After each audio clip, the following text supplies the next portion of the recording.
Hello buddies. अब हम यहाँ पर यूनिट 2 स्टार्ट करने जा रहे हैं, structural organisation in plant and animals. Unit 2 में हमारे पास 3 चैप्टर हैं: morphology of the flowering plant, anatomy of the flowering plant and structural organisation in animals. तो सबसे पहला चैप्टर यहाँ पर है morphology of the flowering plant, और उसके पहले यहाँ पर एक साइंटिस्ट के बारे में दिया गया, कैथरीन इशाउ के बारे में। कैथरीन इसौ के बारे में आपको 2 पॉइंट ध्यान रखने हैं। इन्होंने पता लगाया कि जो करली टॉप वायरस है वो स्प्रेड करता है फूड कंडक्टिंग टिश्यू यानी फ्लोएम टिश्यू के द्वारा ये कंडक्ट करता है। डॉक्टर इसाउस की जो प्लांट एनाटॉमी है 1954 में पब्लिश की गई, और एनाटॉमी ऑफ सीड प्लांट जो कैथरीन इसाउ ने लिखी थी इसे 1960 में पब्लिश किया गया था।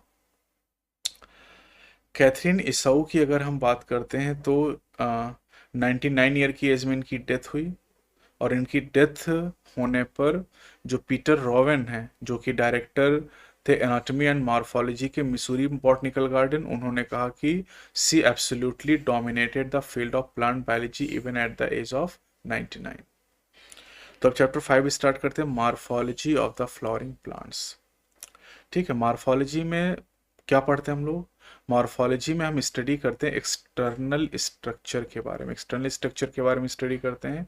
तो सबसे पहले यहाँ पर हम बात करेंगे कि कोई भी अगर फ्लावरिंग प्लांट है तो फ्लावरिंग प्लांट के 2 पार्ट होते हैं। जो अंडरग्राउंड पार्ट होता है उसे रूट सिस्टम के नाम से जानते हैं, और जो पोर्शन ग्राउंड के बाहर रहता है उसे सूट सिस्टम के नाम से हम लोग जानते हैं। जैसे सूट सिस्टम आपको दिखाई दे रहा है और ये रूट सिस्टम आपको दिखाई दे रहा है। तो सबसे पहले हम रूट की बात करते हैं। जो टैप रूट सिस्टम होता है ये जनरली डाइकॉट में पाया जाता है। जैसे कि मस्टर्ड की बात करें, टैप रूट सिस्टम में क्या होता है कि जो रेडिकल होता है, रेडिकल के डायरेक्ट इलोंगेशन से प्राइमरी रूट बनती है। प्राइमरी रूट की जो ब्रांचेज होती है उन्हें सेकेंडरी कहा जाता है, और सेकेंडरी की ब्रांचेस को टर्शियरी रूट कहा जाता है।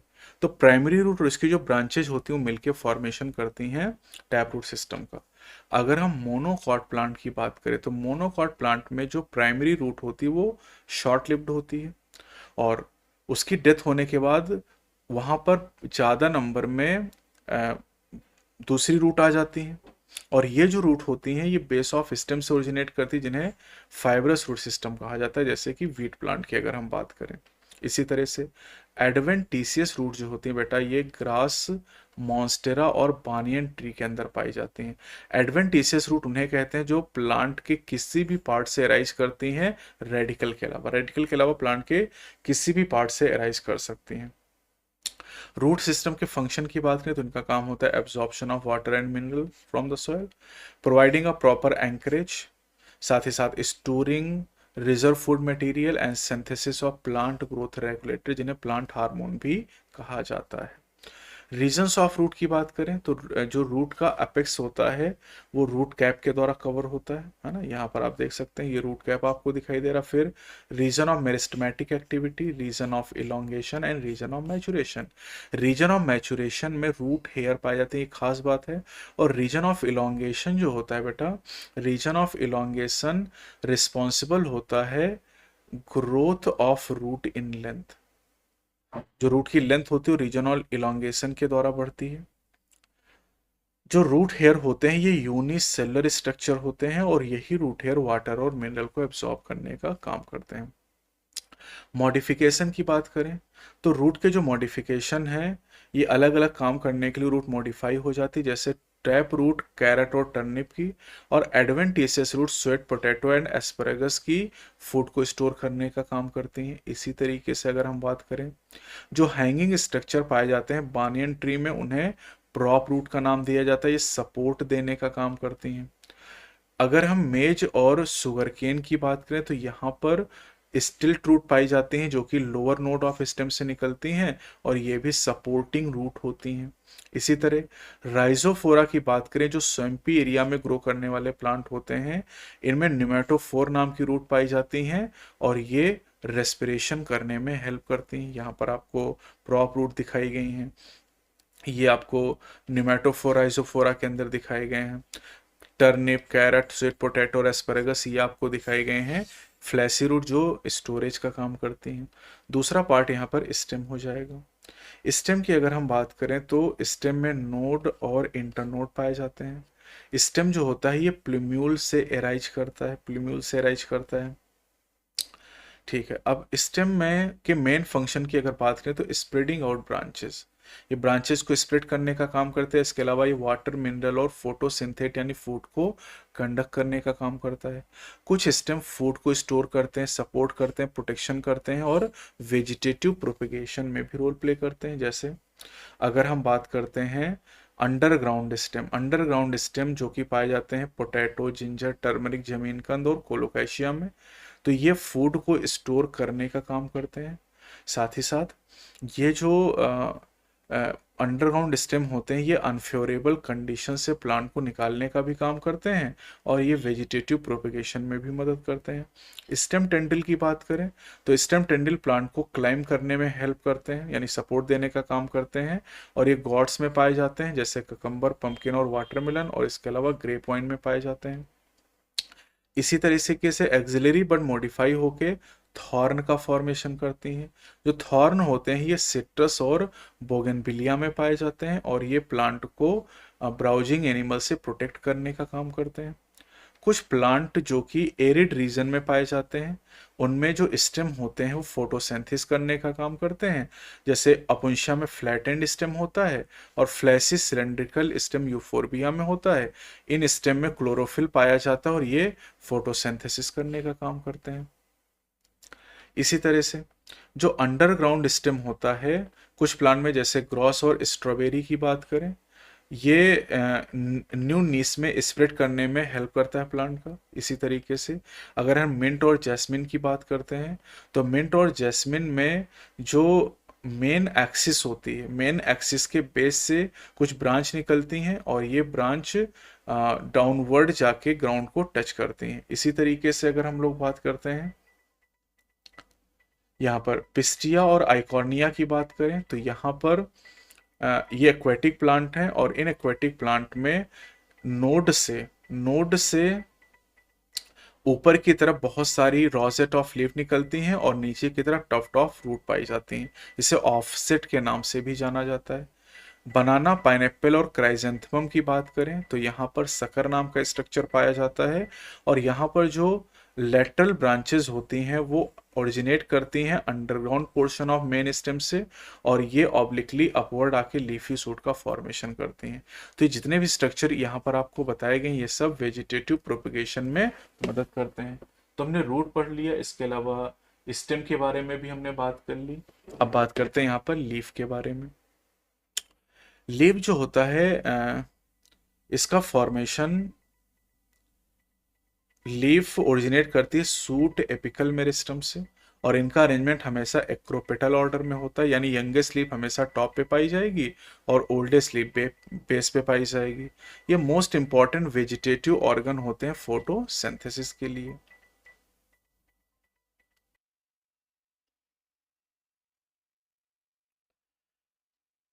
एक टिपिकल लीफ के 3 मेन पार्ट होते हैं, leaf base, petiole and lamina.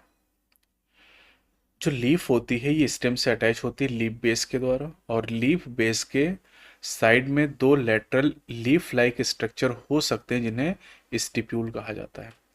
Monocot plant में जो लीफ बेस होता है एक्सपैंड करता है और एक सीथ की तरह स्टेम को पार्शियली या टोटली कवर करता है, इसे सीथिंग लीफ बेस कहा जाता है।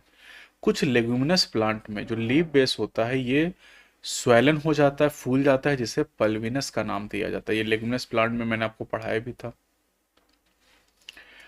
पिटियोल की बात करें तो पिटियोल जो होता है ये ब्लेड को या लेमाइना को होल्ड करने का काम करता है। लेमाइना या लीफ ब्लेड की बात करें तो एक ग्रीन एक्सपेंडेड पार्ट होता है जिसके अंदर वेन और वेनलेट प्रेजेंट होती हैं। लेमाइना के अंदर एक मिडिल प्रोमिनेंट वेन होती है जिसे मिडरिप के नाम से जानते हैं। जो वेन होती है रिजिडिटी देते हैं लीफ ब्लेड को और साथ ही साथ ये एक चैनल का काम करते हैं जिसके द्वारा ट्रांसपोर्ट होता है वाटर, मिनरल और फूड मटेरियल का। वेनेशन की बात करें तो वेनेशन का मतलब होता है arrangement of vein and veinlet in the lamina of leaf. अब वेनेशन 2 तरह का है, reticulate venation and parallel venation. Reticulate venation generally dicot plant में पाया जाता है, और जो पैरेलल वेनेशन हो जनरली मोनोकॉट प्लांट के अंदर प्रेजेंट होता है। टाइप्स ऑफ लीव्स की बात करें तो लीव्स दो तरह की होती हैं, simple leaf and compound leaf. जो सिंपल लीफ होती हैं उनमें इंसिजन नहीं होते हैं, या अगर इंसिजन होते हैं तो मिडरिप को टच नहीं करते हैं। कंपाउंड लीफ की बात करें तो यहाँ पर इंसिजन मिडरिप को टच कर जाते हैं, जिससे लीफ छोटे छोटे पार्ट में डिवाइड कर जाती है, जिन्हें लीफलेट के नाम से जाना जाता है। अब जो बड होती है, वो एक्सिल ऑफ पिटियोल में पाई जाती है, सिंपल और कंपाउंड दोनों ही लीफ के। लेकिन एक्सिल ऑफ लीफलेट में एक्सिलरी बड नहीं पाई जाती। यही लीफ और लीफलेट में अंतर करने का एक इंपॉर्टेंट मेथड है। अब जो कंपाउंड लीफ है ये दो तरह की होती है, pinnately compound leaf and palmately compound leaf. जो पिन्नेटली कंपाउंड लीफ है ये नीम में पाई जाती है, जहां पर बहुत सारी लीफलेट एक कॉमन एक्सिस यानी रेचिस पे अटैच होती है, और रेचिस मिडरिप को रिप्रेजेंट करता है। पॉमेटली कंपाउंड लीफ की बात करें तो ये सिल्क कॉटन में पाई जाती हैं, जहां पर जो लीफलेट होती है कॉमन पॉइंट यानी टिप ऑफ पिटियोल पे अटैच होती हैं। अब बात करते हैं फिलोटैक्सी के बारे में। जो अरेंजमेंट ऑफ लीव्स होता है स्टेम या ब्रांच के ऊपर, उसे फिलोटैक्सी कहते हैं, और ये तीन तरह की फिलोटैक्सी होती है, alternate, opposite and whorled phyllotaxy. Alternate type की फिलोटैक्सी पाई जाती है China rose, mustard and sunflower में। अपोजिट फिलोटैक्सी पाई जाती है कैलोट्रोपिस एंड गुआवा में। और जो वर्ल फिलोटैक्सी है ये एलिस्टोनिया में प्रेजेंट होती है। यहाँ पर चाइना रोज में अल्टरनेट, गुआवा में अपोजिट, और एलिस्टोनिया में वर्ल फिलोटैक्सी पाई जाती है। मॉडिफिकेशन ऑफ लीफ की बात करते हैं तो फोटोसिंथेसिस के अलावा कई सारे काम करने के लिए मॉडिफाई हो जाती है, जैसे ये टेंडिल में बदल जाती हैं, क्लाइंबिंग करने में हेल्प करती हैं पी में, कैक्टस में स्पाइन में बदल जाती हैं और डिफेंस करने में हेल्प करती हैं। ठीक, डिफेंस करने में हेल्प करती हैं।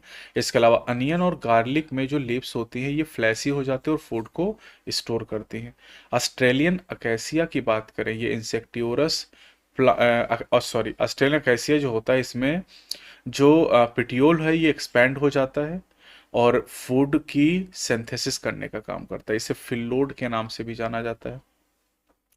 इंसेक्टिवरस प्लांट की बात करें, जैसे पिचर प्लांट हो गया, विनस फ्लाई ट्रैप हो गया, इनमें जो इंसेक्ट को ट्रैप करने वाले स्ट्रक्चर होते हैं वो भी लीफ का मॉडिफिकेशन होते हैं। यहाँ पर आप देख सकते हैं स्ट्रक्चर आपको दिखाए गए हैं। इन्फ्लोरेसेंस की अगर हम बात करें तो इन्फ्लोरेसेंस का मतलब होता है arrangement of flower on the floral axis is termed as inflorescence. अब जो इन्फ्लोरेसेंस होता है वो दो तरह का होता है, रेसिमोज एंड साइमोज। जो रेसिमोस टाइप का इन्फ्लोरेसेंस होता है उसमें मेन एक्सिस कंटिन्यूअसली ग्रो करती है, अनलिमिटेड ग्रोथ होती है और इसमें फ्लावर एक्रोपेटल मैनर में लगे होते हैं।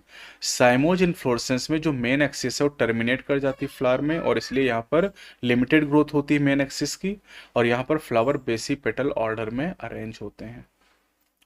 फ्लावर की बात करें अगर तो फ्लावर रिप्रोडक्टिव यूनिट है एंजियोस्पर्म की। ये सेक्सुअल रिप्रोडक्शन की साइट होती है। एक फ्लावर में मेनली चार वर्ल होते हैं, calyx, Corolla, androecium and gynoecium, जिसमें से कैलिक्स और करोला जो होते हैं वो एसेसरी ऑर्गन होते हैं, और एंड्रोशियम और गाइनोशियम को रिप्रोडक्टिव या एसेंशियल ऑर्गन के नाम से जाना जाता है। कुछ फ्लावर में जैसे लिली की बात करें तो कैलिक्स और करोला डिफ्रेंशिएट नहीं होते हैं, तो वहाँ पर पेरियंथ टर्म का यूज करते हैं। अगर फ्लावर में एंड्रोशियम और गाइनोशियम दोनों होता तो उसे बाइसेक्सुअल कहते हैं, और अगर केवल एंड्रोशियम या गाइनोशियम होता है तो उसे यूनिसेक्सुअल फ्लावर का नाम दिया जाता है। सिमेट्री के आधार पे जो फ्लावर होते हैं वो एक्टिनोमॉर्फिक हो सकते हैं, जाइगोमॉर्फिक हो सकते हैं, या फिर एसिमेट्रिक हो सकते हैं। एक्टिनोमॉर्फिक का मतलब रेडियल सिमेट्री पाई जाएगी, और जाइगोमॉर्फिक का मतलब बायलैटरल सिमेट्री हो जाएगी यहाँ पर फ्लावर में। एक्टिनोमॉर्फिक फ्लावर पाए जाते हैं मस्टर्ड, धतूरा और चिली में। जाइगोमॉर्फिक फ्लावर पाए जाते हैं पी, बीन, कैसिया, गुलमोहर में। और एसिमेट्रिक या इरेगुलर फ्लावर कैना में प्रेजेंट होते हैं। तो एग्जाम्पल बहुत जरूरी मॉर्फोलॉजी के केस में। अब जो फ्लावर हैं ये ट्राइमेरस, टेट्रामेरस या फिर पेंटामेरस हो सकते हैं। साथ ही साथ जो ब्रैक्ट होते हैं, ब्रैक्ट क्या है, reduced leaf found at the base of the pedicel. Pedicel जो फ्लावर की स्टॉक होती है उसे कहते हैं। जिन फ्लावर में ब्रैक्ट होता है उन्हें ब्रैक्टिएट कहते हैं, और जिनमें ब्रैक्ट नहीं होता उन्हें ई ब्रैक्टिएट फ्लावर के नाम से जानते हैं। ठीक है, अब कैलिक्स, करोला और एंड्रोशियम की पोजीशन के आधार पे, ठीक है, कैलिक्स करोला और एंड्रोशियम की जो पोजीशन है, ओवरी के पोजीशन के हिसाब से फ्लावर को हाइपोगाइनस, पेरीगाइनस और एपीगाइनस में डिवाइड किया जाता है। हाइपोगाइनस जो फ्लावर होते हैं बेटा, इनमें ओवरी सुपीरियर होती है। ये कंडीशन मस्टर्ड, चाइना रोज और ब्रिंजल में पाई जाती है। इसी तरह से अगर हम बात करते हैं एपीगाइनस फ्लावर के बारे में, तो यहाँ पर ओवरी जो होती है वो इन्फीरियर होती है, और ये कंडीशन गुआवा में, ककम्बर में और रे फ्लोरेट ऑफ सनफ्लावर में प्रेजेंट होती है। फैमिलीज में मैंने आपको पढ़ाया भी था। पेरीगाइनस की बात करें तो यहाँ पर ओवरी हाफ इन्फीरियर होती है, कंडीशन प्लम, रोज और पीच में प्रेजेंट होती है। एग्जाम्पल बहुत इंपॉर्टेंट है। फ्लावर के पार्ट की बात करें तो सबसे पहला जो पार्ट है कैलिक्स, ये सबसे आउटर मोस्ट वर्ल्ड होता है और इसके मेंबर को सेपल कहा जाता है। सेपल जनरली ग्रीन होते हैं और ये फ्लावर को बर्ड स्टेज में प्रोटेक्ट करने का काम करते हैं।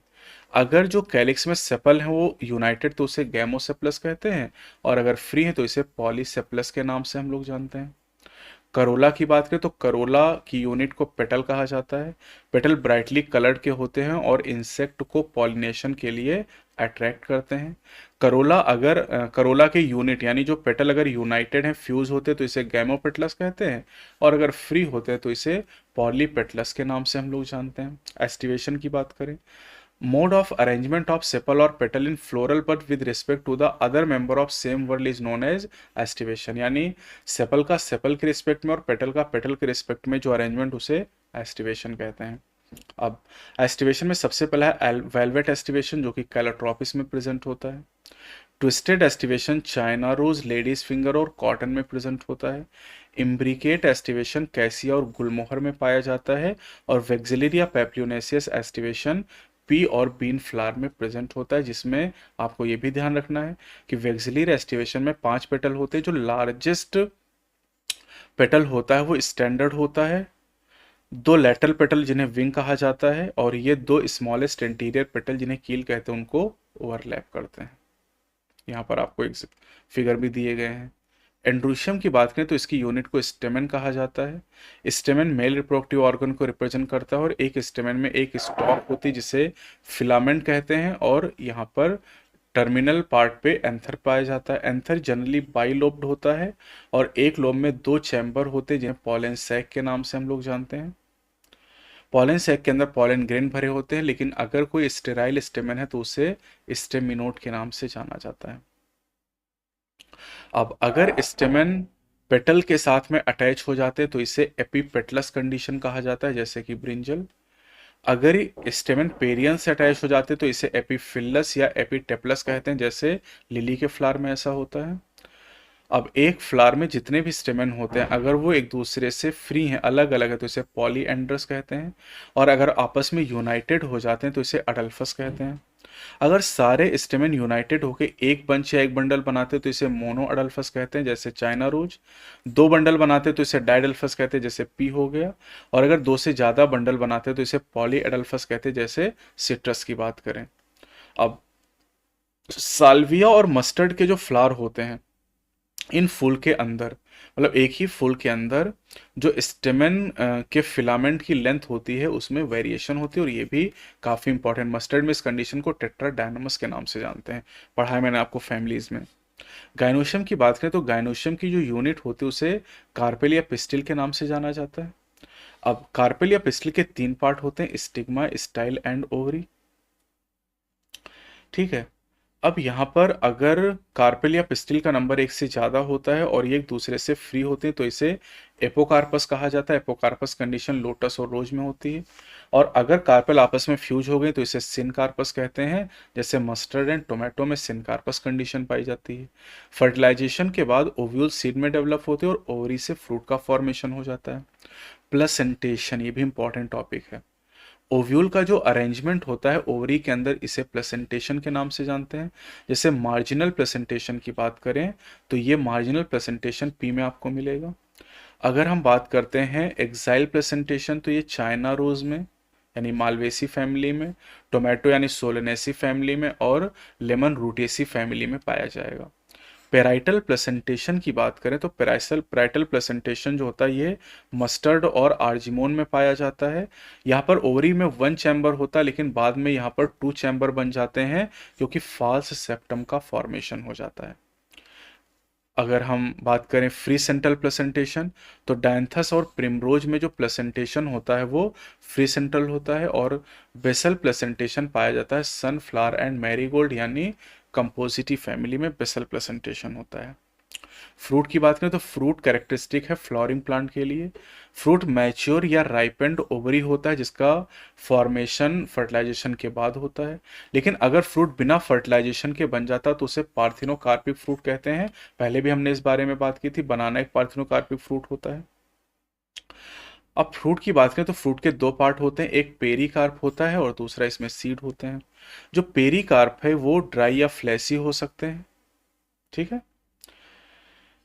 अगर पेरिकार्प थिक और फ्लैसी है तो इस ये डिफ्रेंशिएट होती है तीन पार्ट में, एपिकार्प आउटर, मिडिल मेसोकार्प और इनर जो पार्ट होता है उसे एंडोकार्प के नाम से हम लोग जानते हैं। मैंगो और कोकोनट में जो फ्रूट होता है उसे ड्रूप के नाम से जानते हैं। Drupe fruit monocarpellary superior ovary से डेवलप होता है और वन सीडेड होता है। मैंगो के केस में जो पेरिकार्प होती है वो डिफ्रेंशिएट होती है, आउटर थिन एपिकार्प जिसे आप छिलका कहते हैं, middle fleshy edible mesocarp, mesocarp यहाँ पर एडिबल है जिसे आप गूदा कहते हैं, और इनर स्टोनी हार्ड एंडोकार्प होता है जिसे आप गुठली के नाम से जानते हैं। कोकोनट भी ड्रूप है और यहाँ पर मीजोकार्प फाइब्रस होती है। कोकोनट में जो एडिबल पार्ट होता है बेटा वो एंडोस्पर्म होता है। अब बात करते हैं सीड के बारे में। सीड फर्टिलाइजेशन के बाद बनते हैं, ओव्यूल फर्टिलाइजेशन के बाद सीड का फॉर्मेशन करता है। सीड की बात करें तो सीड में सीड कोट होता है और उसके अंदर एम्ब्रियो होता है। एम्ब्रियो की बात करें तो एम्ब्रियो में एम्ब्रियोनल एक्सिस होती है और एक या दो कॉटलिडन होते हैं, जैसे वीट और मेज में एक कॉटलिडन होगा और ग्राम और पी में दो कॉटलिडन यहाँ पर प्रेजेंट होंगे। डाइकॉट सीड की अगर बात करें बेटा तो डाइकॉट सीड में सीड कोट में दो लेयर पाई जाएंगी, आउटर टेस्टा होता है और इनर टेगमेन होता है। हाइलम एक स्कार होता है सीड कोट के ऊपर जिससे डेवलपिंग सीड फ्रूट से अटैच होता है। हाइलम के ऊपर एक स्मॉल पोर होता है जिसे माइक्रोपाइल के नाम से जानते हैं, और सीड कोट के अंदर एम्ब्रियो होता है जिसके अंदर एम्ब्रियोनल एक्सिस और दो कॉटलिडन पाए जाते हैं। डाइकॉट सीड में जो कॉटलिडन होते हैं ये फ्लैसी होते हैं और इनमें काफी सारा फूड स्टोर होता है, ठीक है। अब कुछ सीड ऐसे होते हैं जैसे कैस्टर की बात करें तो कैस्टर एक ऐसा सीड है जिसमें एंडोस्पर्म भी बनता है डबल फर्टिलाइजेशन के बाद में, और ये फूड को स्टोर करने का काम करता है। तो कैस्टर डाइकॉट में एंडोस्पर्मिक सीड का एग्जाम्पल हो जाएगा। जबकि अगर हम बीन, ग्राम और पी की बात करें तो इसमें जो एंडोस्पर्म होता है ये मैच्योर सीड में नहीं बचता है क्योंकि एम्ब्रियो डेवलपमेंट के दौरान इसको खर्च कर लिया जाता है। ऐसे सीड को नॉन एंडोस्पर्मिक सीड कहा जाता है। मोनोकॉट सीड की बात करें तो मोनोकॉट के सीड जनरली एंडोस्पर्मिक होते हैं, लेकिन ऑर्किड मोनोकॉट है लेकिन उसमें नॉन एंडोस्पर्मिक सीड पाए जाते हैं। अब जैसे सीरियल की बात करें, सीरियल में जैसे मेज की बात करें तो इसमें जो सीड कोट होती है वो मेम्ब्रेनस होती है और फ्रूट वॉल के साथ फ्यूज हो जाती है। यहाँ पर जो एंडोस्पर्म होता है ये फूड को स्टोर करने का काम करता है। यहाँ पर एलुरॉन लेयर पाई जाती है जो एंडोस्पर्म और एम्ब्रियो को सेपरेट करती है, और ये एलुरॉन लेयर प्रोटीनेशियस नेचर की होती है। मोनोकॉट में, या अगर हम ग्रासेस की बात करें तो ग्रासेस के केस में जो कॉटलिडन होता है वो सील्ड शेप का होता है जिसे स्कुटेलम का नाम दिया जाता है, और एम्ब्रियोनल एक्सिस में प्लूम्यूल और रेडिकल होते हैं। प्लूम्यूल की कवरिंग को कोलियोप्टाइल और रेडिकल की कवरिंग को कोलियोराइजा के नाम से जाना जाता है। अब फैमिलीज की अगर हम बात करते हैं तो फैमिलीज को रिप्रेजेंट करने के लिए कुछ सिंबल यूज करते हैं, जैसे बी आर सिंबल का यूज करते हैं ब्रैक्टिएट के लिए, के कैलिक्स को बताता है, सी करोला को बताता है, पी पेरियन को बताता है, एन रूशियम को, जी गाइनोशियम को। जी की नीचे डैश लगा तो सुपीरियर ओरी को, ऊपर लगा है तो इन्फीरियर ओरी को बताएगा। ये सिंबल मेल के लिए, ये वाला सिंबल फीमेल के लिए, और ये सिंबल बाइसेक्सुअल के लिए। एक्टिनोमॉर्फिक के लिए ये सिंबल यूज करेंगे और जाइगोमॉर्फिक के लिए परसेंटेज वाला सिंबल यहाँ पर यूज करते हैं।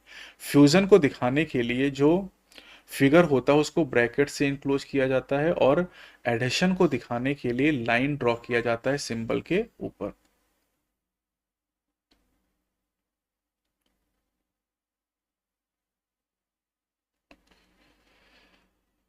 ठीक है, अब यहाँ पर जो फैमिलीज आपको दिखाई दे रही हैं, ये फैमिलीज मैंने ऑलरेडी आपको पढ़ा दी हैं।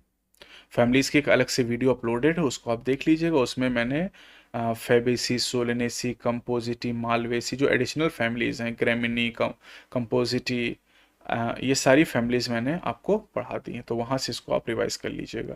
वह लिलिएसी फैमिली देख लीजिए आप। लिलिएसी को लिली फैमिली कहा जाता है और ये मोनोकॉट प्लांट की रिप्रेजेंटेटिव फैमिली है। यहाँ पर जो प्लांट होते हैं वो पेरिनियल हर्ब्स होते हैं जनरली, जिनमें अंडरग्राउंड बल्ब, कॉर्म या राइजोम प्रेजेंट होते हैं। लीव्स की बात करें, चूंकि मोनोकॉट की फैमिली, तो पैरेलल वेनेशन यहाँ पर पाया जाएगा। इन्फ्लोरेसेंस सोलाइटरी हो सकता है या साइमोज होगा या अम्बिलेट क्लस्टर, अम्बेल इन्फ्लोरेसेंस बहुत इंपॉर्टेंट है। फ्लावर बाइसेक्सुअल एक्टिनोमॉर्फिक होंगे। पेरियंथ होगा यहाँ पर 6 टेपल होते हैं और ये ट्यूब के फॉर्म में यूनाइट करते हैं। वेलवेट एस्टिवेशन यहाँ पर आपको मिलेगा। एंड्रोशियम में 6 स्टेमेन होते हैं। एपिटेपलस कंडीशन यहाँ पर पाई जाती है। गाइनोशियम ट्राई कार्पिलरी है। सिनकार्पस है, सुपीरियर ओवरी है, ट्राइलॉकुलर और एक्साइल प्रेजेंटेशन पाया जाएगा। फ्रूट की बात करें तो कैप्सूल और रेयरली बेरी होगा। मोनोकॉट की फैमिली तो एंडोस्पर्मिक सीड होंगे। फ्लोरल फॉर्मूला आपको दिखाई दे रहा है, ब्रैक्टिएट है। एक्टिनोमॉर्फिक बाइसेक्सुअल, पेरियन 3+3, एंड्रोशियम 3+3 और यहाँ पर एपिटेपलस आपको लाइन के द्वारा दिखाया गया। और गाइनोशियम आप देख सकते हैं, ट्राइकार्पिलरी, सिनकार्पस, सुपीरियर ओरी पाई जाएगी। इकोनॉमिक इंपॉर्टेंस की बात करें तो इस फैमिली के जो मेंबर होते हैं गुड ऑर्नामेंटल होते हैं, जैसे ट्यूलिप एंड ग्लोरियोसा ऑर्नामेंटल है। सोर्स ऑफ मेडिसिन जैसे एलोवेरा हो जाएगा। वेजिटेबल में एस्परागस आ जाएगा और कॉल्चिसिन, कॉल्चिकम ऑटमनेल यहाँ पर आ जाएगा। एलियम सीपा भी इसी फैमिली का मेंबर है, जिसे आप अनियन के नाम से जानते हैं। इसमें आपको फ्लोरल डायग्राम और फ्लावर इन्फ्लोरेसेंस ये सारी चीजें दिखाई दे रही हैं।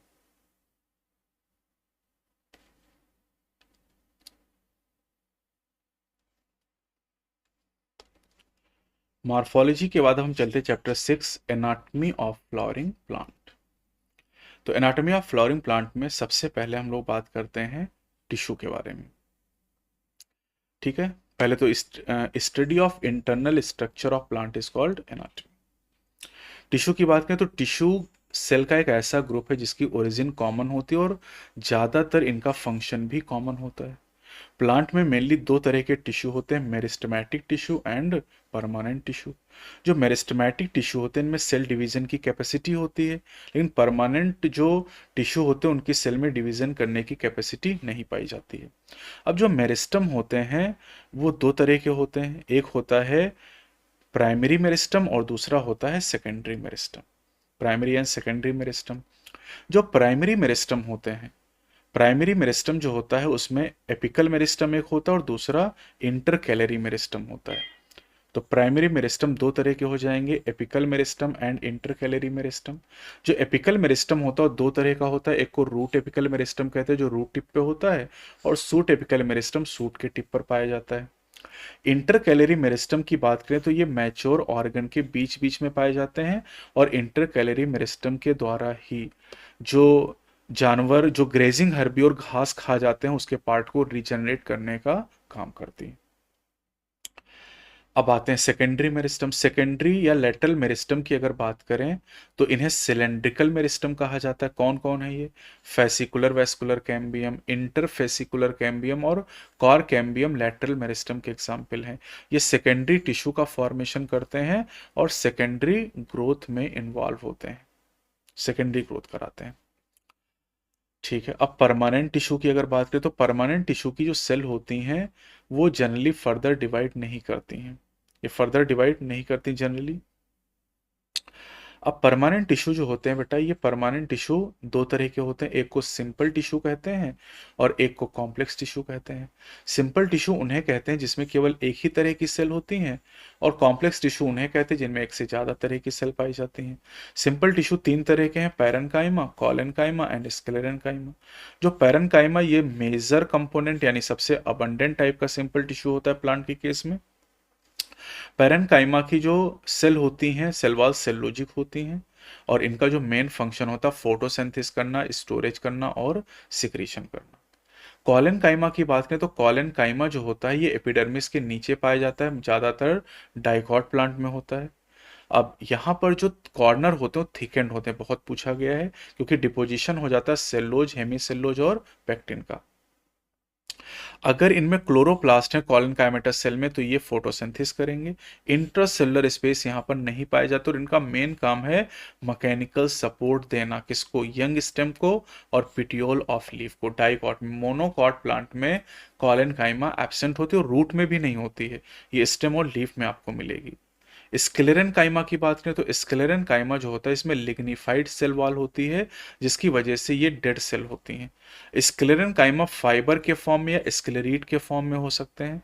जो स्क्लेरीड होती हैं इनकी अगर बात करें तो स्क्लेरीड पाई जाती है फ्रूट वॉल ऑफ नट्स में, pulp of fruit like guava, pear and sapota में, सीड कोट ऑफ लेग्यूम में और लीव्स ऑफ टी में। स्क्लेरन काइमा का काम भी होता है मैकेनिकल सपोर्ट प्रोवाइड करने का। कॉम्प्लेक्स टिश्यू की बात करें तो इनमें एक से ज्यादा तरह की सेल पाई जाती हैं। जाइलम और फ्लोएम दो मेन कॉम्प्लेक्स टिश्यू हैं प्लांट में पाए जाने वाले। जाइलम में 4 कंपोनेंट होते हैं, है ना। इनमें ट्रैकीड, वेसल्स, जाइलम फाइबर और जाइलम पैरेन्काइमा होते हैं। जो जाइलम होते हैं ये वाटर और मिनरल को कंडक्ट करते हैं रूट से स्टेम और लीव्स तक, साथ ही मैकेनिकल स्ट्रेंथ भी प्रोवाइड करते हैं। जिम्नोस्पर्म के जाइलम में वेसल नहीं पाई जाती हैं। ट्रैकीड की बात करें बेटा, देखो एक चीज और समझ लो यहाँ पर कि जाइलम पैरेन्काइमा को छोड़कर बाकी जो 3 कंपोनेंट है वो तीनों ही डेड होते हैं, यानी उसमें लिग्निफाइड सेल वॉल प्रेजेंट होती है, लिग्निफाइड सेल वॉल प्रेजेंट होती है। जाइलम पैरेन्काइमा की बात करेंगे तो जाइलम पैरेन्काइमा जो होती हैं इनकी सेल लिविंग होती हैं, सेल वॉल सेलुलोज की बनी होती है और ये फूड को स्टोर करते हैं, साथ ही साथ स्टार्च या फैट के फॉर्म में, और साथ ही ये और भी टैनिन के फॉर्म में, स्टार्च, फैट या टैनिन के फॉर्म में स्टोरेज करने का काम करते हैं। रेडियल कंडक्शन वाटर का जो होता है वो रे पैरेन्काइमा सेल के द्वारा होता है। प्राइमरी जाइलम 2 तरह का होता है, प्रोटोजाइलम एंड मेटाजाइलम। अब प्रोटोजाइलम और मेटाजाइलम के आधार पे हम लोग 2 कंडीशन बनाते हैं। एंडार्च कंडीशन जो कि आपको मिलती है स्टेम में, है ना, स्टेम में एंडार्च कंडीशन पाई जाती है। और रूट की बात करें तो रूट में एक्जार्च कंडीशन प्रेजेंट होती है। एक्जार्च का मतलब ये हो गया कि जो प्रोटोजाइलम है वो पेरिफेरी की तरफ होता है और एंडार्च का मतलब होता है प्रोटोजाइलम सेंटर या पिथ की तरफ पाया जाता है। अब बात करते हैं फ्लोएम। फ्लोएम फूड को ट्रांसपोर्ट करने का काम करता है। एंजियोस्पर्म में फ्लोएम के 4 कंपोनेंट हैं, sieve tube, companions and phloem parenchyma and phloem fibre. जहाँ पर फ्लोएम फाइबर के अलावा बाकी तीनों कंपोनेंट यहाँ पर लिविंग होते हैं। जिम्नोस्पर्म में एल्ब्यूमिनस सेल और सीयू सेल पाई जाती है, यहाँ पर सीयू ट्यूब और कॉम्पेनियन सेल नहीं पाई जाती हैं। यहाँ पर सीयू ट्यूब और कॉम्पेनियन सेल जिम्नोस्पर्म में नहीं पाई जाती हैं। अब जो सीयू ट्यूब एलिमेंट होते हैं अगर इनकी हम बात करें तो सीयू ट्यूब एलिमेंट एसोसिएटेड होते हैं कॉम्पेनियन सेल के साथ में। मैच्योर सीयू ट्यूब की बात करें तो इसमें न्यूक्लियस नहीं पाया जाता है, तो इसके फंक्शन को कंट्रोल करता है कॉम्पेनियन सेल का न्यूक्लियस। कॉम्पेनियन सेल की अगर बात करें तो कॉम्पेनियन सेल जो होती हैं ये प्रेशर ग्रेडियंट को सीयू ट्यूब के अंदर मेंटेन करने का काम करती हैं। फ्लोएम पैरेन्काइमा की बात करें तो फ्लोएम पैरेन्काइमा स्टोर करने का काम करती हैं, यहाँ पर रेनिन को, लैटेक्स को और म्यूसिलेज को स्टोर करने का काम करती हैं। फ्लोएम पैरेन्काइमा ज़्यादातर मोनोकॉट में एब्सेंट होती हैं। फ्लोएम फाइबर जो होते हैं ये स्क्लेरन काइमेटस सेल होते हैं इनके अंदर, है ना, और स्क्लेरन काइमेटस मतलब डेड होंगे। जनरली प्राइमरी फ्लोएम में फ्लोएम फाइबर नहीं होते लेकिन सेकेंडरी फ्लोएम में ये प्रेजेंट होते हैं। फ्लोएम फाइबर जो जूट, हेम्स और फ्लैक्स और हेम्प के जो फाइबर होते हैं वो एक्चुअली फ्लोएम फाइबर होते हैं। मतलब जूट तो आप जानते हो रस्सी उससी बनाई जाती है, फ्लोएम फाइबर होते हैं, कॉमर्शियल इनका यूज किया जाता है। प्राइमरी फ्लोएम भी 2 तरह का होता है, एक प्रोटोफ्लोएम होता है, दूसरा मेटाफ्लोएम होता है। प्रोटोफ्लोएम में नैरो सीयू ट्यूब होती हैं और जो मेटाफ्लोएम होता है उसमें बिगर सीयू ट्यूब प्रेजेंट होती हैं। अब आते हैं टिश्यू सिस्टम की बात करते हैं। प्लांट में 3 तरह का टिश्यू सिस्टम पाया जाता है, एपिडर्मल टिश्यू सिस्टम, ग्राउंड या फंडामेंटल टिश्यू सिस्टम और तीसरा वैस्कुलर या conducting tissue system. Epidermal tissue system की बात करें तो ये आउटर मोस्ट कवरिंग का फॉर्मेशन करता है, इसमें एपिडर्मल सेल आ जाती हैं, स्टोमेटा आ जाते हैं और एपिडर्मल अपेंडेजेस आते हैं जिसमें ट्राइकोम और रूट हेयर होते हैं। एपिडर्मिस पूरे प्लांट बॉडी की आउटर मोस्ट कवरिंग बनाता है। प्राइमरी प्लांट बॉडी की अगर हम बात करते हैं, एपिडर्मिस ज्यादातर केस में सिंगल लेयर्ड स्ट्रक्चर होता है। एपिडर्मिस की जो सेल होती हैं वो पैरेन्काइमेटस होती हैं। एपिडर्मिस के ऊपर एक वैक्सी थिक लेयर पाई जाती है क्यूटिकल की, जो वाटर के लॉस को प्रिवेंट करने का काम करती है, लेकिन रूट में क्यूटिकल एब्सेंट होती है। स्टोमेटा की अगर हम बात करें तो स्टोमेटा का काम होता है ट्रांसपिरेशन करना और गैसियस एक्सचेंज करना। स्टोमेटा में दो बीन शेप्ड गार्ड सेल पाई जाती है, गार्ड सेल बीन शेप की होती हैं। लेकिन अगर हम बात करते हैं ग्रासेस में, तो ग्रासेस में जो गार्ड सेल होती हैं वो यहाँ पर डम्बल शेप की गार्ड सेल पाई जाती हैं। अगर हम ग्रासेस की केस की बात करते हैं, ग्रेमिनी फैमिली की बात करते हैं, देखो स्टोमेटल अपर्चर गार्ड सेल और जो सब्सिडरी सेल होती है इनको मिला के स्टोमेटल एपरेटस के नाम से हम लोग जानते हैं। अब एपिडर्मल अगर हेयर की बात करते हैं तो रूट में इन्हें रूट हेयर कहते हैं, जो कि यूनिसेलुलर स्ट्रक्चर होते हैं जो वाटर और मिनरल को एब्जॉर्ब करते हैं। स्टेम में जो एपिडर्मल हेयर होते हैं उन्हें ट्राइकोम कहते हैं। ट्राइकोम ट्राइकोम यूजुअली मल्टीसेलुलर होते हैं, लेकिन ये यूनिसेलुलर हो भी सकते हैं। साथ ही साथ ये ब्रांच्ड या अनब्रांच्ड हो सकते हैं, सॉफ्ट या स्टिफ हो सकते हैं, ये सिक्रेटरी नेचर के होते हैं। ट्राइकोम का काम होता है वाटर के लॉस को प्रिवेंट करना, ट्रांसपिरेशन से होने वाले वाटर लॉस को प्रिवेंट करने का काम करते हैं। दूसरा है ग्राउंड या फंडामेंटल टिश्यू सिस्टम। एपिडर्मिस और वैस्कुलर बंडल को छोड़कर जितना भी टिश्यू होता है उसे ग्राउंड टिश्यू के नाम से जानते हैं। जो ग्राउंड टिश्यू होता है ये सिंपल टिश्यू से यानी पैरेन्काइमा, कॉलेनकाइमा और स्क्लेरेनकाइमा से बना होता है। जो ग्राउंड टिश्यू होता है बेटा, ग्राउंड टिश्यू की बात करें तो लीफ में जो ग्राउंड टिश्यू होता है उसे मीजोफिल के नाम से जाना जाता है। अब तीसरा है वैस्कुलर या कंडक्टिंग टिश्यू सिस्टम। ये कॉम्प्लेक्स टिश्यू से बना होता है, यानी इसके अंदर जाइलम और फ्लोएम पाए जाते हैं। अब डाइकॉट स्टेम की बात करें तो जो कैम्बियम होता है वो जाइलम और फ्लोएम के बीच में पाया जाता है। ऐसे वैस्कुलर बंडल कैम्बियम होने की वजह से ओपन टाइप के वैस्कुलर बंडल कहलाते हैं, क्योंकि ये सेकेंडरी ग्रोथ कर सकते हैं। मोनोकॉट की बात करें तो वैस्कुलर बंडल में कैम्बियम नहीं होती, इसलिए वो सेकेंडरी ग्रोथ नहीं कर सकते हैं और इसलिए इनके वैस्कुलर बंडल को क्लोज वैस्कुलर बंडल कहा जाता है। अगर जाइलम और फ्लोएम वैस्कुलर बंडल में अल्टरनेट रेडियस पे अरेंज होते तो इन्हें रेडियल वैस्कुलर बंडल कहा जाता है, जो रूट में पाए जाते हैं। कंजॉइंट टाइप के जो वैस्कुलर बंडल होते हैं उसमें जाइलम और फ्लोएम जो होते हैं वो ज्वाइंटली सिचुएटेड होते हैं एक ही रेडियस पर। और ये वैस्कुलर बंडल जो कंजॉइंट वैस्कुलर बंडल होते हैं स्टेम और लिप्स के अंदर पाए जाते हैं।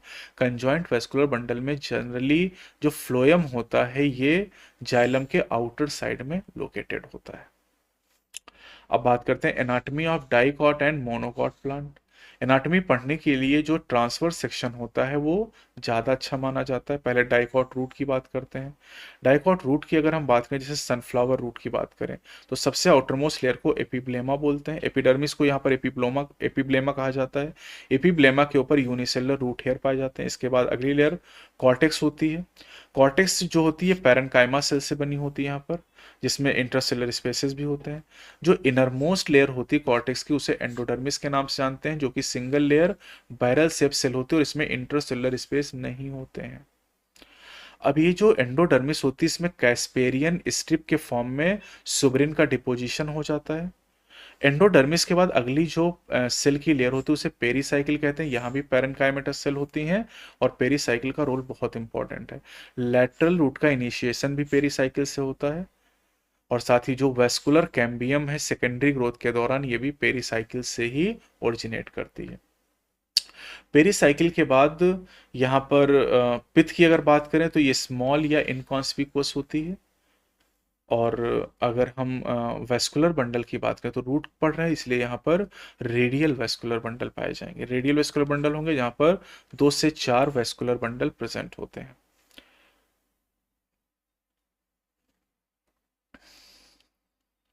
अब करें कि all the tissues on the inner side of endodermis such as pericycle vascular bundle और पिथ को मिला के स्टील के नाम से जानते हैं। एंडोडर्मिस के अंदर जितने भी टिश्यू उन्हें मिला के स्टील कहते हैं हम लोग। मोनोकॉट रूट की बात करें तो मोनोकॉट रूट की जो एनाटॉमी और डाइकॉट रूट की तरह होती है लेकिन कुछ अंतर होते हैं। यहाँ भी epidermis, cortex, endodermis, pericycle, vascular bundle और पिथ होती है। अंतर क्या है? अंतर यह है कि डाइकॉट रूट में 2 से 4 वैस्कुलर बंडल होते हैं।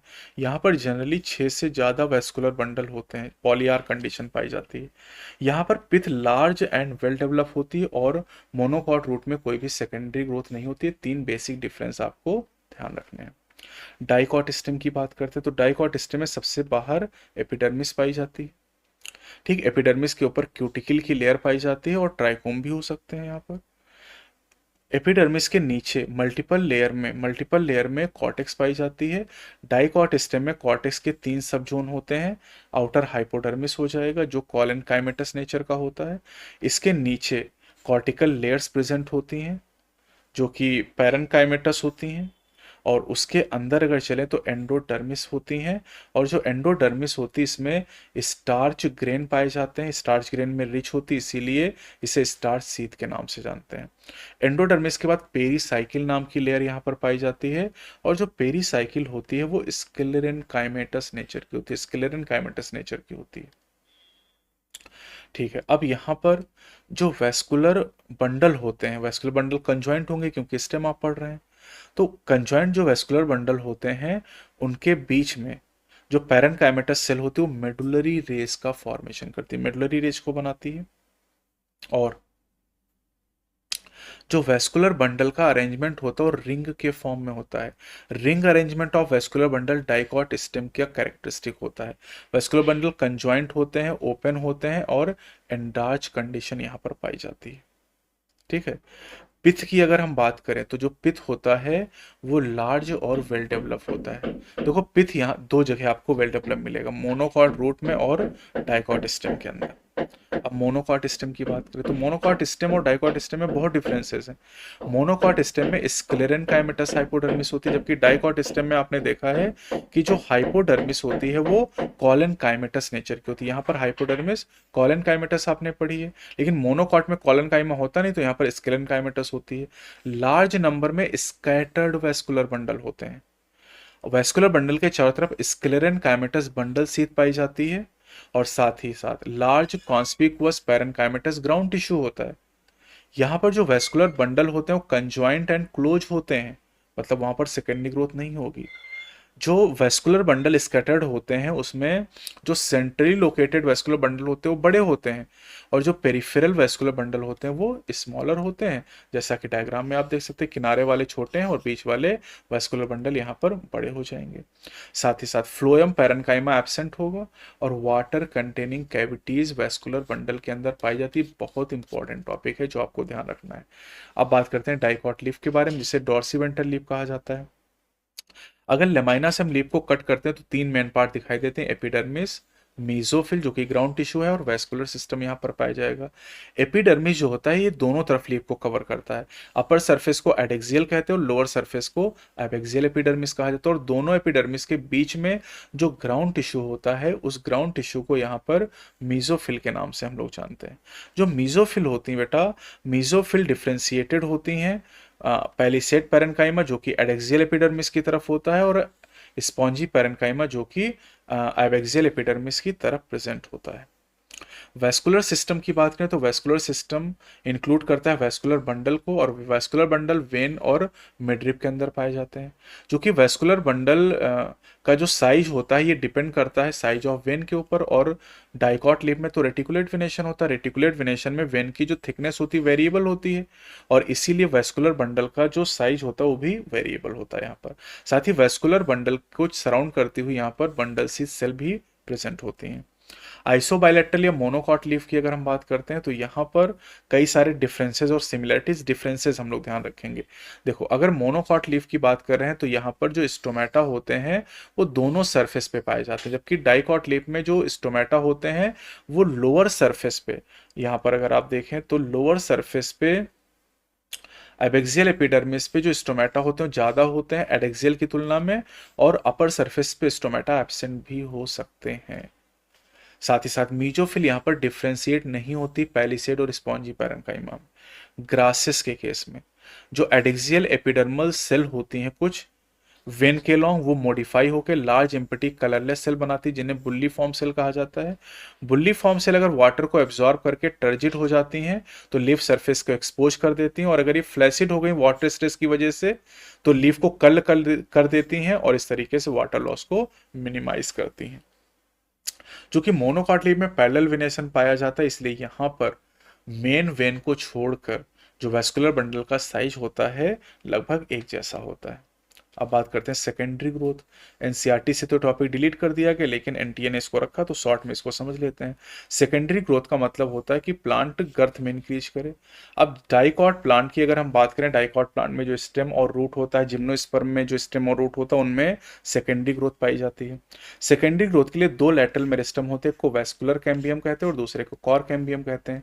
जो वैस्कुलर कैम्बियम होता है बेटा, वैस्कुलर कैम्बियम में एक तो इंटरफेसिकुलर कैम्बियम होता है और दूसरा इंट्राफेसिकुलर कैम्बियम होता है। इंटर और इंट्राफेसिकुलर दो तरह के यहाँ पर कैम्बियम होते हैं, इंटर एंड इंट्राफेसिकुलर, और दोनों मिलकर कैम्बियम रिंग का फॉर्मेशन करते हैं।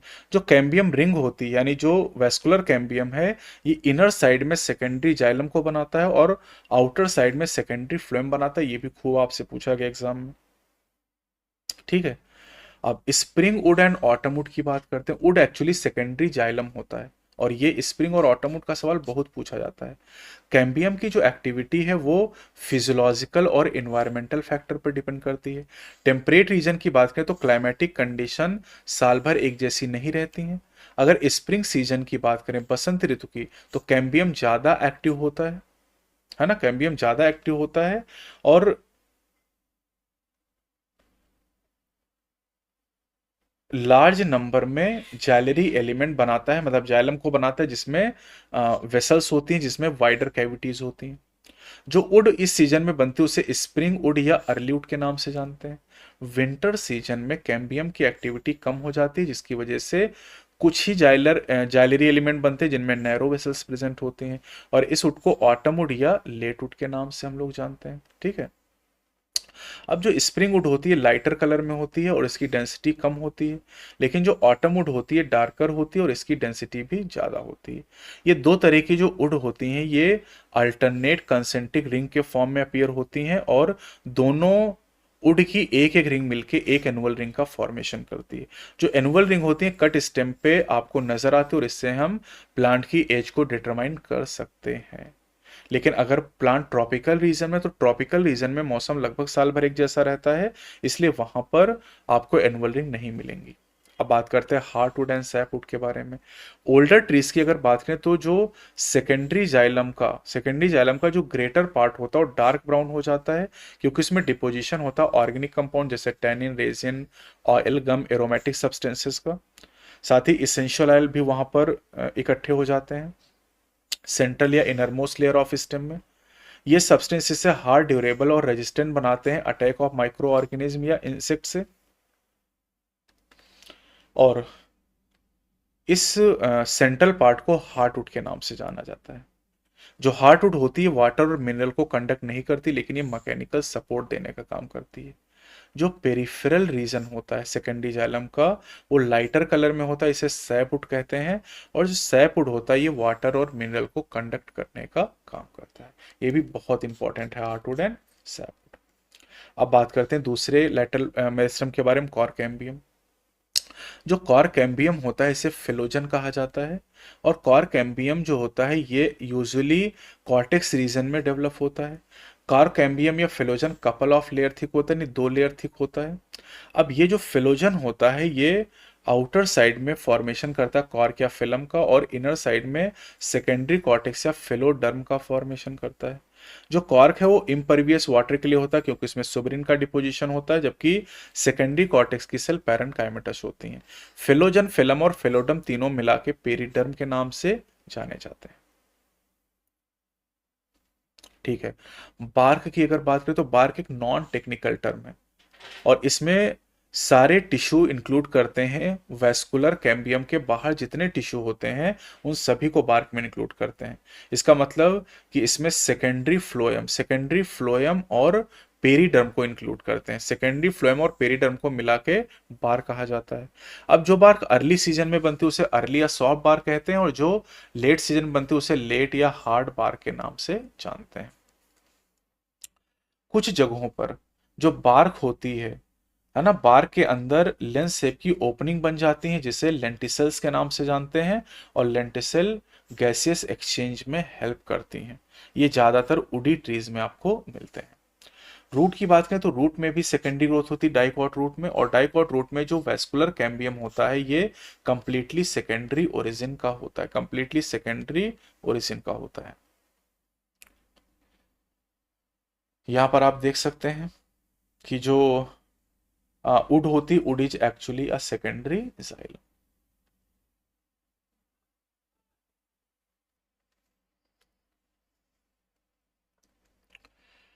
अब चैप्टर 7 पर हम लोग चलते हैं, स्ट्रक्चरल ऑर्गेनाइजेशन इन एनिमल्स। इसमें हम लोग बात करेंगे एनिमल टिश्यू के बारे में, कॉकरोच के बारे में और फ्रॉग के बारे में। तो सबसे पहले तो बात करते हैं एनिमल टिश्यू के बारे में। तो एनिमल में 4 तरह के टिश्यू प्रेजेंट होते हैं। एनिमल में 4 तरह के टिश्यू पाए जाते हैं। कौन कौन से टिश्यू यहाँ पर हो जाएंगे? These are the epithelial tissue, connective tissue, muscular tissue and neural tissue. 4 तरह के टिश्यू पाए जाते हैं ह्यूमन बॉडी में। अच्छा, प्लांट में आपने 2 तरह के टिश्यू देखे। एक टिश्यू आपने देखा मेरिस्टेमेटिक टिश्यू, और दूसरा आपने देखा वहां पर परमानेंट टिश्यू। लेकिन यहाँ पर 2 तरह के टिश्यू आपको मिलते हैं, सॉरी 4 तरह के टिश्यू आपको मिलते हैं, epithelial, connective, muscular and neural, जिसमें से जो कनेक्टिव टिश्यू होता है सबसे अबंडेंट टाइप का टिश्यू होता है। ठीक है, अब एपिथेलियल टिश्यू की अगर हम बात करते हैं तो एपिथेलियल टिश्यू 2 तरह का होता है। एक को सिंपल एपिथेलियम कहते हैं और दूसरे को कंपाउंड एपिथेलियम कहते हैं। सिंपल एपिथेलियम सिंगल लेयर होता है, और जो कंपाउंड एपिथेलियम होता है उसमें 2 या 2 से ज़्यादा लेयर होते हैं, नहीं मल्टी लेयर्ड होता है। अब जो सिंपल एपिथेलियम होता है 3 तरह का होता है, squamous, cuboidal and columnar epithelium. जो स्क्वैमस एपिथेलियम होता है, स्क्वैमस एपिथेलियम में इरेगुलर बाउंड्री होती है और ये पाए जाते हैं वॉल ऑफ ब्लड वेसल में, एयर सैक ऑफ लंग यानी एल्विलाई में, और इनका फॉर्मेशन होता है डिफ्यूजन बाउंड्री का फॉर्मेशन करना। जो क्यूबॉइडल एपिथेलियम, इसमें क्यूब लाइक सेल पाई जाती हैं और ये पाए जाते हैं डक्ट ऑफ ग्लैंड में और tubular part of nephron of kidney में, यानी पीसीटी और डीसीटी में होते हैं, और इनका काम होता है सिक्रीशन और एब्जॉर्प्शन करना। अब पीसीटी रीजन में जो क्यूबॉइडल एपिथेलियम होती है वहां पर माइक्रोविलाई पाए जाते हैं जो सरफेस एरिया को और ज़्यादा बढ़ाते हैं। कॉलमनर एपिथेलियम की बात करें तो यहाँ पर टॉल एंड सिलेंडर सेल पाई जाती है जिनका न्यूक्लियाई बेस पर लोकेटेड होता है। ठीक है, ये आपको मिलेंगे in lining of the stomach and intestine, और इनका काम भी सिक्रीशन और एब्जॉर्प्शन होता है क्यूबॉइडल एपिथेलियम की तरह। अगर कॉलमनर या क्यूबॉइडल सेल के ऊपर सिलिया पाए जाते हैं तो इसे सिलिएटेड एपिथेलियम कहते हैं। Ciliated epithelium bronchiole, fallopian tube और ट्रेकिया में प्रेजेंट होते हैं। अगर कॉलमनर या क्यूबॉइडल सेल सिक्रीशन करती हैं तो इन्हें ग्लैंडुलर एपिथेलियम के नाम से जानते हैं। ग्लैंडुलर एपिथेलियम 2 तरह की होती है, unicellular gland and multicellular gland. Unicellular gland का एग्जांपल है goblet cell of alimentary canal या गॉबलेट ग्लैंड, और मल्टीसेलुलर में सिलाइवरी ग्लैंड एग्जांपल आ जाएंगी। सिक्रीशन के आधार पे ग्लैंड 2 कैटेगरीज में डिवाइड करते हैं, exocrine and endocrine. Exocrine gland में डक्ट होती है और एक्सोक्राइन ग्लैंड सिक्रेट करती है mucus, saliva, earwax, oil, milk, digestive enzyme और साथ ही साथ दूसरे सेल प्रोडक्ट। लेकिन एंडोक्राइन ग्लैंड की बात करें तो ये डक्टलेस ग्लैंड होती हैं और इनके सिक्रीशन को हार्मोन कहा जाता है, और इन हार्मोन को डायरेक्टली रिलीज किया जाता है ब्लड में। दूसरा जो कंपाउंड एपिथेलियम है ये मल्टीलेयर्ड एपिथेलियम होती है, और इसलिए इनका सिक्रीशन और एब्जॉर्प्शन में रोल बहुत लिमिटेड हो जाता है। इनका जो मेन काम होता है ये प्रोटेक्शन प्रोवाइड करना होता है। प्रोटेक्शन प्रोवाइड करते हैं, कहाँ मिलेंगे? Dry surface of skin, moist surface of buccal cavity, pharynx में आपको मिलेंगे, inner lining of the duct of salivary gland, और पेनक्रियाटिक डक्ट जो होती है वो कंपाउंड एपिथेलियम से बनी होती है। अब जो एपिथेलियम और दूसरे टिश्यू होते हैं उनमें जंक्शंस पाए जाते हैं। 3 तरह के मेन जंक्शन होते हैं, tight junction, adhering junction and gap junction. जो टाइट जंक्शन होते हैं ये सब्सटेंस को लीक करने से रोकते हैं। एडहरिंग जंक्शन जो होते हैं ये सीमेंटिंग करने का काम करते हैं। और गैप जंक्शन की अगर बात करें तो गैप जंक्शन के द्वारा सेल इस तरीके से एक दूसरे से अटैच होती हैं कि इनके बीच में आयन का या मॉलिक्यूल का ट्रांसफर हो सकता हो। दूसरा टिश्यू है कनेक्टिव टिश्यू। कनेक्टिव टिश्यू सबसे अबंडेंट टिश्यू है और बॉडी में सबसे ज्यादा डिस्ट्रीब्यूटेड टिश्यू होता है। ठीक है, अब कनेक्टिव टिश्यू की अगर बात करें तो कनेक्टिव टिश्यू 3 तरह के होते हैं। एक होता है लूज कनेक्टिव टिश्यू, दूसरा होता है डेंस कनेक्टिव टिश्यू, और तीसरा होता है स्पेशलाइज्ड कनेक्टिव टिश्यू। जो लूज कनेक्टिव टिश्यू होता है इसकी अगर हम बात करें तो लूज कनेक्टिव टिश्यू के 2 एग्जाम्पल एरियोलर टिश्यू और एडिपोज टिश्यू। ये दोनों ही टिश्यू स्किन के नीचे पाए जाते हैं, दोनों ही स्किन के नीचे पाए थे, बिनीथ द स्किन। जो एरियोलर टिश्यू होता है, एरियोलर टिश्यू हमारे एपिथेलियम के लिए एक सपोर्ट फ्रेमवर्क तैयार करता है। इसके अंदर फाइब्रोब्लास्ट होती हैं, मैक्रोफेजेज और मास्ट सेल पाई जाती हैं। जो एडिपोज टिश्यू होती हैं, इनकी सेल फैट को स्टोर करने का काम करती हैं। दूसरा है dense connective tissue. Dense connective tissue दो तरह का होता है, dense regular and dense irregular. Dense regular की बात करें तो इसके एग्जांपल है टेंडन एंड लिगामेंट। जो टेंडन होता है स्केलेटल मसल को बोन से जोड़ता है, और लिगामेंट जो होता है ये बोन को बोन से जोड़ता है। ये दोनों डेंस रेगुलर कनेक्टिव टिश्यू के एग्जाम्पल हैं। डेंस इरेगुलर कनेक्टिव टिश्यू जो होता है बेटा, ये हमारी स्किन में प्रेजेंट होता है। अब स्पेशलाइज कनेक्टिव टिश्यू की बात करें तो कार्टिलेज, कार्टिलेज, बोन और ब्लड जो होते हैं ये स्पेशलाइज कनेक्टिव टिश्यू के एग्जाम्पल हो जाएंगे। कार्टिलेज की बात करें तो इसका जो इंटरसेलर मटेरियल है वो सॉलिड और प्लीएबल होता है। इसकी सेल को कॉन्ड्रोसाइट के नाम से जाना जाता है, और ज़्यादातर कार्टिलेज जो वर्टिब्रेट एम्ब्रियो में होती हैं वो एडल्ट में बोन के द्वारा रिप्लेस कर दी जाती हैं। कार्टिलेज कहाँ पर आपको मिलेगा? कार्टिलेज टिप ऑफ नोज पे, आउटर ईयर जॉइंट पे, between adjacent bone of vertebral column, unit में भी पूछा गया था। इसके अलावा लिम्स और हैंड्स में प्रेजेंट होता है। लिम्स अगर कह रहे हैं तो हैंड तो उसके अंदर ही आ जाएगा। बोन की बात करें तो बोन हार्ड और नॉन प्लेबल ग्राउंड सब्सटेंस रखती हैं, और ये कैल्शियम सॉल्ट में रिच होती हैं। कोलेजन फाइबर भी यहाँ काफी ज्यादा होते हैं जो बोन को स्ट्रेंथ देते हैं। साथ ही साथ ये मेन टिश्यू है जो बॉडी का स्ट्रक्चरल फ्रेम प्रोवाइड करता है। बोन सपोर्ट और प्रोटेक्ट करते हैं सॉफ्टवेयर टिश्यू एंड ऑर्गन को। बोन सेल को ऑस्टियोसाइट के नाम से जाना जाता है, और ये जिन स्पेसिस में होते हैं उन्हें लैकुनी के नाम से हम लोग जानते हैं। जो लिम्ब बोन होती हैं वो वेट बियरिंग फंक्शन सर्व करती हैं। इसके अलावा जो बोन मैरो होती हैं लॉन्ग बोन में, वो उनमें ब्लड सेल का प्रोडक्शन होता है। ब्लड की बात करें तो ब्लड भी एक स्पेशलाइज्ड फ्लूइड कनेक्टिव टिश्यू है जिसमें प्लाज्मा और फॉर्म्ड एलिमेंट होते हैं, जिसके बारे में हम लोग बॉडी फ्लूइड एंड सर्कुलेशन में डिटेल में पढ़ते हैं। ब्लड के द्वारा डिफरेंट टाइप के सब्सटेंसेस का ट्रांसपोर्ट होता है। तीसरा है मस्कुलर टिश्यू। मस्कुलर टिश्यू की अगर हम बात करें तो मस्कुलर टिश्यू या मसल तीन तरह की हैं, skeletal, smooth and cardiac muscle. जो स्केलेटल मसल होती हैं ये स्केलेटल बोन से अटैच होती हैं, यानी बोन से अटैच होती हैं। जैसे सबसे कॉमन जो स्केलेटल मसल है बाइसेप होता है, ये स्ट्रिएटेड नेचर की होती हैं और ये वॉलंटरी भी होती हैं। स्मूथ मसल की बात करें तो स्मूथ मसल फ्यूजी फॉर्म होती है, यानी दोनों एंड पे टेपर होती हैं, और ये अनस्ट्रेटेड होती हैं, इनमें स्ट्रिएशन नहीं पाए जाते हैं। इन्हें इनवॉलंटरी मसल भी कहा जाता है। कार्डियक मसल की बात करें तो कार्डियक मसल जो होती है केवल हार्ट में पाई जाती हैं। ठीक है, स्मूथ मसल हमारे स्टमक और इंटेस्टाइन में आपको मिल जाएंगी, ब्लड वेसल के अंदर पाई जाएंगी। कार्डियक मसल की अगर बात करें तो यहाँ पर कम्युनिकेशन जंक्शन या इंटरकैलेटेड डिस्क होती हैं, ये भी एग्जाम में पूछा गया है। ये स्ट्रेटेड होती हैं, ये स्ट्रेटेड होती हैं लेकिन इनवॉलंटरी नेचर की होती हैं। चौथा है न्यूरल टिश्यू। न्यूरल टिश्यू की बात करें तो न्यूरल टिश्यू की यूनिट न्यूरॉन होते हैं। न्यूरॉन के अलावा यहाँ पर न्यूरोग्लियल सेल होती हैं जो कि करीब एक 1/2 यानी 50% से ज़्यादा वॉल्यूम न्यूरल टिश्यू का बनाती हैं। न्यूरल टिश्यू का 50% ज़्यादा वॉल्यूम ये बनाती हैं। और ये जो न्यूरोग्लियल सेल होती हैं, न्यूरोग्लियल सेल प्रोटेक्ट और सपोर्ट करती हैं न्यूरॉन को, ये खास बात आपको ध्यान रखनी है। ठीक है, अब अगर हम अपने हार्ट की बात करते हैं तो हमारे हार्ट में चार तरह के चारों टिश्यू होते हैं, epithelial, connective, muscular and neural.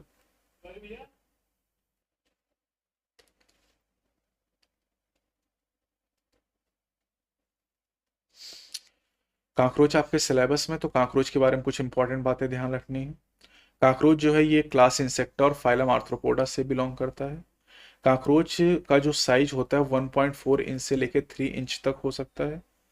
ठीक है, ये नॉकटर्नल ओमनीओर्स होते हैं, नॉकटर्नल ओमनीओर्स होते हैं, और ये वेक्टर होते हैं कई सारे डिजीजेस का, और ये सीरियस पेस्ट भी होते हैं। मॉर्फोलॉजी की अगर हम बात करते हैं तो जो कॉमन स्पीसीज कॉकरोच की है वो है पेरीप्लेनेटा अमेरिकाना। मेल के केस में जो विंग होते हैं ये एब्डोमेन के आगे तक एक्सटेंड करते हैं। बॉडी तीन हिस्सों में डिवाइड होती है, हेड, थोरैक्स और एब्डोमेन में। पूरी बॉडी कार्टिनस एक्सोस्केलेटन से कवर्ड होती है। हर सेगमेंट में जो एक्सोस्केलेटन जो होता है वो उन्हें स्क्लेराइट के नाम से हम लोग जानते हैं, जिसे डॉर्सल साइड में टर्गाइट और वेंट्रल साइड में स्टर्नाइट के नाम से जानते हैं। और ये जो स्टर्नाइट और टर्गाइट होते हैं ये आपस में आर्टिकुलर मेम्ब्रेन या आर्थ्रोडियल मेम्ब्रेन के द्वारा एक दूसरे से इंटरकनेक्टेड होते हैं। जो हेड होता है ट्रायंगुलर होता है, हेड ट्रायंगुलर होता है, और ये 6 सेगमेंट के फ्यूजन से बनता है।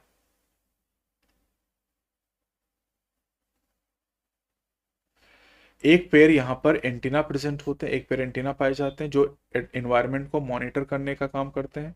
बाइटिंग एंड चीविंग टाइप के माउथ पार्ट यहाँ पर पाए जाते हैं, ठीक है। माउथ पार्ट में लैब्रम को अपर लिप बोलते हैं। जो मैंडिबिल होते हैं ये ग्राइंडिंग करने का काम करते हैं। लेबियम को लोअर लिप के नाम से जानते हैं। और हाइपोफेरिंग जो है इसे टंग के नाम से हम लोग जानते हैं। थोरैक्स में 3 पार्ट होते हैं, प्रोथोरैक्स, मीजोथोरैक्स एंड मेटाथोरैक्स। जो हेड होता है ये थोरैक्स से कनेक्ट होता है शॉर्ट एक्सटेंशन के द्वारा प्रोथोरैक्स में, जिसे नेक कहते हैं। हर थोरैसिक सेगमेंट से एक पेयर वॉकिंग लेग एराइज होती है, इसीलिए 3 पेयर वॉकिंग लेग यहाँ पर पाई जाती हैं। विंग 2 पेयर होते हैं। जो फर्स्ट पेयर विंग होते हैं वो मेसोथोरैक्स से निकलते हैं और सेकंड पेयर जो विंग होते हैं वो मेटाथोरैक्स से एराइज करते हैं। जो 4 विंग यानी मेसोथोरैसिक विंग होते हैं वो टेगमिना कहलाते हैं।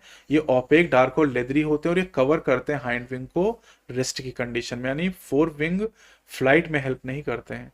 जो हाइंड विंग होते हैं ट्रांसपेरेंट मेम्ब्रेनस होते हैं और ये फ्लाइट में हेल्प करते हैं। एब्डोमेन की बात करें तो मेल और फीमेल दोनों में एब्डोमेन में 10 सेगमेंट प्रेजेंट होते हैं, 10 सेगमेंट दोनों में पाए जाते हैं। अगर मेल की बात करें तो मेल में एनल स्टाइल पाए जाते हैं जो कि फीमेल में एब्सेंट होते हैं। मेल में एक पेयर एनल स्टाइल होते हैं जो फीमेल में नहीं होते हैं, लेकिन मेल और फीमेल दोनों में ही 10वें सेगमेंट में एक पेयर स्ट्रक्चर होते हैं जिन्हें एनल सिराई के नाम से जानते हैं। एनाटॉमी की बात करते हैं तो एलिमेंट्री कैनाल जो इनकी होती है वो 3 हिस्सों में डिवाइड होती है, फोरगट, मिडगट एंड हाइंडगट। जो माउथ होता है ये ओपन करता है फेरिंग्स में, फेरिंग्स ओपन करता है इसोफेगस में, और जो इसोफेगस ओपन करता है क्रॉप में, और क्रॉप ओपन करता है गिजार्ड या प्रोवेंट्रिकुलस में। जो क्रॉप होता है ये फूड को स्टोर करता है और जो गिजार्ड होता है ये फूड को ग्राइंड करने का काम करता है। गिजार्ड के अंदर यहाँ पर 6 हाईली काइटनस प्लेट पाई जाती है जिन्हें तीत कहते हैं। पूरा जो फोरगट होता है वो क्यूटिकल से लाइंड होता है। अब फोरगट और मिडगट के जंक्शन पर 6 से 8 ब्लाइंड ट्यूब्यूल होते हैं जिन्हें हेपेटिक या गैस्ट्रिक सीकी कहते हैं, और ये गैस्ट्रिक जूस को या डाइजेस्टिव जूस को सिक्रीट करने का काम करते हैं। डाइजेस्टिव जूस ज्यादा बढ़िया टर्म है। मिडगट और हाइंडगट के जंक्शन पे 100 से 150 येलो कलर के स्ट्रक्चर होते हैं जिन्हें मेल्पीजियन ट्यूब्यूल कहते हैं, जो एक्सक्रीटिव प्रोडक्ट को रिमूव करते हैं, यानी एक्सक्रीशन का काम करते हैं। हाइंडगट की बात करें तो ये इलियम, कोलन और रेक्टम में डिवाइडेड होता है, और जो रेक्टम है ये एनस के द्वारा बाहर की तरफ ओपन करता है। ब्लड वेस्कुलर सिस्टम की बात करें तो ये ओपन टाइप का ब्लड वेस्कुलर सिस्टम यहाँ पर होता है, और ब्लड ओपन स्पेसेस में बहता है जिन्हें हीमोसील कहते हैं, और ब्लड को यहाँ पर हीमोलिम्फ कहते हैं क्योंकि ये ब्लड कलरलेस होता है। यहाँ पर कलरलेस ब्लड यहाँ पर होता है। हार्ट यहाँ पर 13 चैम्बर का होता है और यहाँ पर एलरी मसल्स प्रेजेंट होती हैं। रेस्पिरेटरी सिस्टम की बात करें तो यहाँ पर नेटवर्क ऑफ ट्रेकिया पाया जाता है और 10 पेयर स्पायरिकल यहाँ पर प्रेजेंट होते हैं।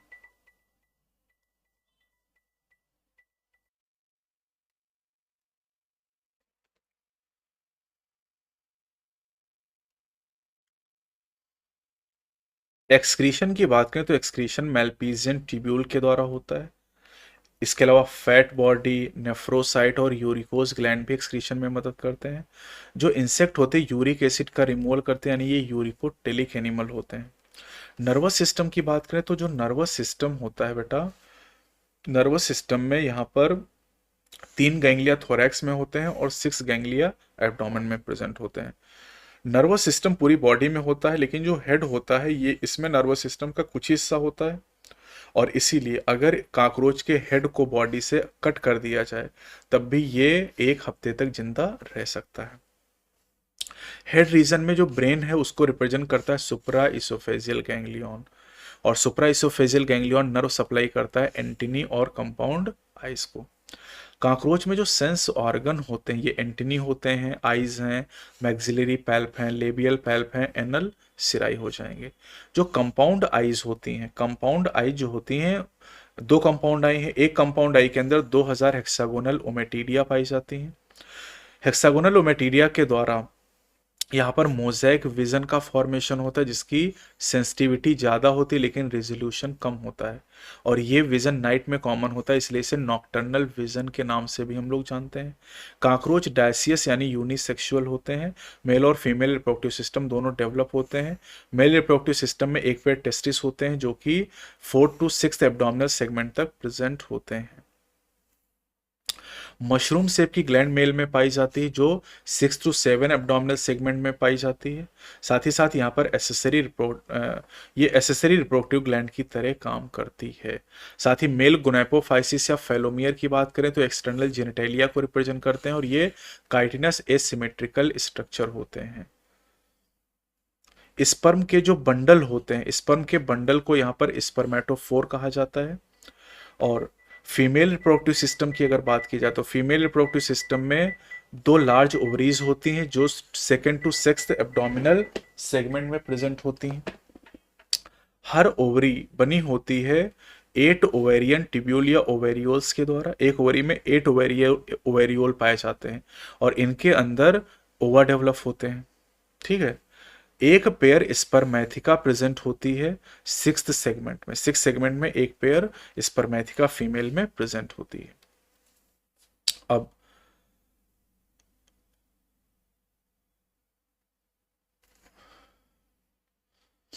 फीमेल की बात करें तो फीमेल एवरेज 9 से 10 उथिका प्रोड्यूस करती है और सभी उथिका में 14 से 16 एग होते हैं।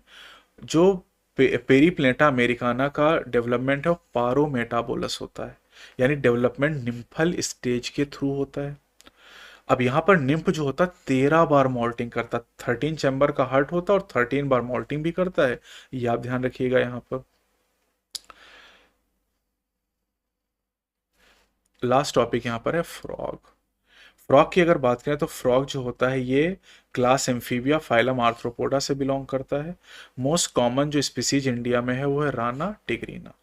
ये पॉइक्लोथर्मस होते हैं, हम पहले से जानते हैं। साथ ही साथ ये अपनी बॉडी के कलर को चेंज कर सकते हैं अपने दुश्मनों से बचने के लिए, इसे कैमोफ्लॉज का नाम दिया जाता है और प्रोटेक्टिव कलरेशन को मिमिक्री कहा जाता है। समर स्लीप जो होता है बेटा, समर स्लीप को एस्टिवेशन कहते हैं और विंटर स्लीप को हाइबरनेशन कहते हैं। HW से आप याद कर लेना इसको। मार्फोलॉजी की बात करें यहाँ पर तो स्किन जो होती है इसकी स्मूथ और स्लिपरी होती है क्योंकि वहां पर म्यूकस पाया जाता है। स्किन हमेशा मॉइस्ट कंडीशन में इसकी मेंटेन होती है। ठीक है, फ्रॉग कभी भी पानी नहीं पीता है, ये स्किन के द्वारा पानी को एब्जॉर्ब करता है जो भी इसकी जरूरत होती है। इसकी बॉडी हेड और ट्रंक में डिवाइड होती है, नेक और टेल फ्रॉग में नहीं पाई जाती है। ठीक है, आईज जो होती हैं वो बल्ज होती हैं, बाहर तरफ निकली हुई होती है और उन पर निकटेटिंग मेम्ब्रेन होती हैं जो कि इसकी आंखों को पानी के अंदर प्रोटेक्ट करने का काम करती हैं। जो आईज है उनके साइड में मेम्ब्रेनस टिम्पैनम होता है, टिम्पैनम ईयर को रिप्रेजेंट करता है यहाँ पर। ठीक है, फोरलिम और हाइंड लिम जो होते हैं ये स्विमिंग करने में, वॉकिंग करने में, लीपिंग करने में यानी कूदने में और बरोइंग बिल बनाने में हेल्प करते हैं। जो हाइंड लिम होते हैं उनमें 5 डिजिट होती हैं, ये लार्जर और मस्कुलर होती हैं, जबकि फोर लिम में 4 डिजिट होती है। फोर लिम में 4 डिजिट आसान हो गया। अच्छा, इनके जो फीट होते हैं वेब्ड होते हैं और इसके द्वारा ये स्विमिंग में हेल्प करते हैं। फ्रॉग में सेक्सुअल डायमॉर्फिज्म पाई जाती है। मेल फ्रॉग जो होता है इसमें साउंड प्रोड्यूसिंग ओकल सैक होते हैं और कपुलेटरी पैड पाए जाते हैं first digit of the four limb पे, और ये दोनों ही फीचर फीमेल फ्रॉग में नहीं पाए जाते हैं। एनाटॉमी की बात करें तो एनाटॉमी में सबसे पहले डाइजेस्टिव सिस्टम की बात करें तो एलिमेंट्री कैनाल जो यहाँ पर होती है, डाइजेस्टिव सिस्टम में एलिमेंट्री कैनाल और डाइजेस्टिव ग्लैंड हो जाएंगी। जो एलिमेंट्री कैनाल है शॉर्ट होती क्योंकि फ्रॉग कार्निवोरस नेचर के होते हैं, इसलिए इंटेस्टाइन की लेंथ रिड्यूस हो जाती है यहाँ पर। माउथ बक्कल कैविटी में ओपन करता है, जो बक्कल कैविटी इसोफेगस में ओपन, बक्कल कैविटी के बाद फेरिंग्स आता है, फेरिंग्स के बाद इसोफेगस आ जाएगा। इसोफेगस स्टमक में ओपन करेगी, स्टमक इंटेस्टाइन में ओपन करेगी। ठीक है, और इंटेस्टाइन के बाद रेक्टम और फाइनली क्लोएका के द्वारा जो डाइजेस्टिव वेस्ट है बॉडी के बाहर चला जाएगा। जो लिवर है ये लिवर के अंदर लिवर बाइल को सिक्रीट करता है जिसे गॉल ब्लैडर स्टोर करता है। पैनक्रियाज पैनक्रियाटिक जूस को सिक्रीट करता है जिसके अंदर डाइजेस्टिव एंजाइम प्रेजेंट होते हैं। फ्रॉग फूड को कैप्चर करता है बाइलोब्ड टंग के द्वारा। डाइजेशन जो फूड का होता है ये HCl के एक्शन के द्वारा होता है, और गैस्ट्रिक जूस जो होता है स्टमक की वॉल से सिक्रीट होता है। पार्सली डाइजेस्टेड फूड को काइम कहा जाता है, और ये स्टमक से स्मॉल इंटेस्टाइन के पहले पार्ट यानी ड्यूडेनम में आता है। ड्यूडेनम रिसीव करता है bile from the gall bladder and pancreatic juice from the pancreas through common bile duct. जो बाइल होता है ये फैट को एमल्सिफाई करता है, और पेनक्रियाटिक जूस जो होता है ये कार्बोहाइड्रेट और प्रोटीन को डाइजेस्ट करता है। फाइनल डाइजेशन जो होता है वो इंटेस्टाइन के अंदर होता है।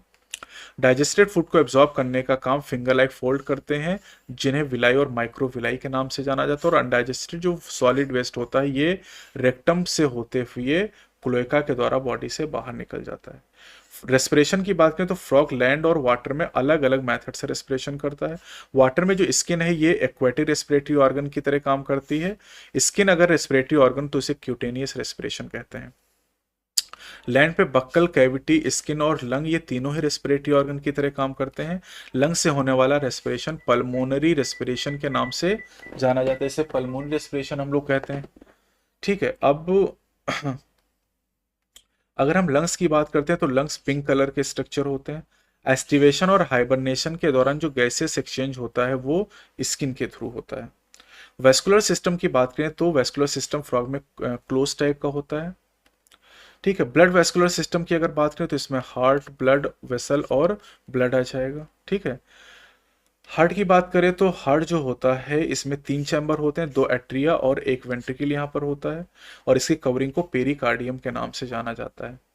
एक ट्रायंगुलर स्ट्रक्चर होता है, ट्रायंगुलर स्ट्रक्चर जिसे हम साइनस वेनोसस के नाम से जानते हैं, राइट एट्रियम से अटैच होता है, और ये ब्लड को रिसीव करता है मेजर वेन से, जिन्हें वेना केवा कहा जाता है। अब जो वेंट्रिकल होते हैं ये ओपन करता है सैक लाइक कोनस आर्टीरियोसिस में। तो 2 यहाँ पर एडिशनल चैम्बर हो गए, sinus venosus and conus arteriosus नाम के स्ट्रक्चर यहाँ पर पाए जाते हैं। ठीक है, अब यहाँ पर स्पेशल वेनस कनेक्शन पाया जाता है लिवर और इंटेस्टाइन के बीच में, जिसे हेपेटिक पोर्टल सिस्टम कहते हैं।